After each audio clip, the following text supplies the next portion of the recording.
അഹമ്മദാബാദ് വിമാനത്താവളത്തിൽ നിന്ന് ലണ്ടനിലേക്ക് പുറപ്പെട്ട എയർ ഇന്ത്യയുടെ ബോയിംഗ് വിമാനം നിമിഷനേരങ്ങൾക്കുള്ളിലാണ് തീഗോളമായി മാറിയത്.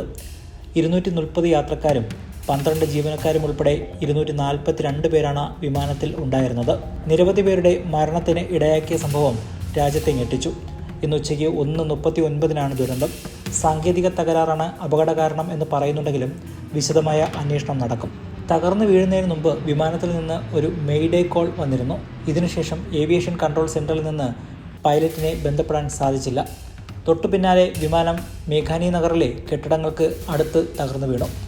വലിയ സ്ഫോടന ശബ്ദത്തോടെയാണ് വിമാനം വീണതും തീഗോളം ഉയർന്നതും. അടിയന്തര ഘട്ടങ്ങളിൽ ഉപയോഗിക്കുന്ന ദുരിത സിഗ്നലാണ് മെയ്ഡേ കോൾ. വിമാനവും കപ്പലും ദുരന്തത്തിൽപ്പെടുമ്പോഴാണ് ഈ സന്ദേശം പുറപ്പെടുവിക്കാറ്.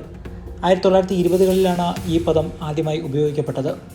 ലണ്ടനിലെ ക്രോയിഡോൺ വിമാനത്താവളത്തിൽ റേഡിയോ ഓഫീസറായിരുന്ന ഫെഡറിക് സ്റ്റാൻലി മോക്ക്ഫോർഡ് ആണ് ആദ്യമായി ഈ പദം ഉപയോഗിച്ചത്. ഫ്രഞ്ച് ഭാഷയിൽ നിന്നാണ് ഈ വാക്ക് ഉടലെടുത്തത്. എന്നെ സഹായിക്കൂ എന്നർത്ഥം വരുന്ന ഫ്രഞ്ച് വാക്കാണ് മെയ്ഡ്. ഇതാണ് പിന്നീട് മെയ്ഡേ കോളായി മാറിയത്. വൈമാനികർക്കും നാവികർക്കും വേഗത്തിൽ മനസ്സിലാക്കുന്നതിനാണ് ഇങ്ങനെയൊരു പദം ഉപയോഗിച്ചതെന്ന് പറയപ്പെടുന്നു. പിന്നീട് 1923 പൈലറ്റുമാർക്കും നാവികർക്കുമുള്ള അന്താരാഷ്ട്ര റേഡിയോ ആശയവിനിമയത്തിൻ്റെ ഭാഗമായി ഈ വാക്ക് മാറുകയായിരുന്നു. 1927 ഔദ്യോഗികമായി ഈ വാക്ക് അംഗീകരിക്കപ്പെട്ടത്. മെയ്ഡേ എന്ന് പൈലറ്റ് തുടർച്ചയായി 3 തവണ പറയുന്നുണ്ടെങ്കിൽ ജീവൻ അപകടത്തിലാണ് എന്നതാണ് അർത്ഥം. അടിയന്തരമായി സഹായം ലഭ്യമാക്കണമെന്നും ഇത് സൂചിപ്പിക്കുന്നു. മറ്റ് റേഡിയോ ട്രാഫിക്കുകളിലെല്ലാം ഈ വേളയിൽ പ്രവർത്തനം അവസാനിപ്പിക്കണം.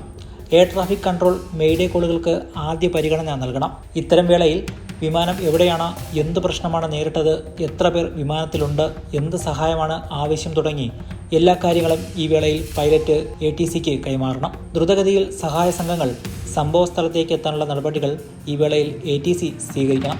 അടിയന്തര സഹായം, എഞ്ചിൻ തകരാർ, തീപിടുത്തം, നിയന്ത്രണം നഷ്ടപ്പെടൽ എന്നീ ഘട്ടങ്ങൾ നേരിടുമ്പോഴാണ് സാധാരണ പൈലറ്റുമാർ മെയ്ഡേ കോൾ ഉപയോഗിക്കുക.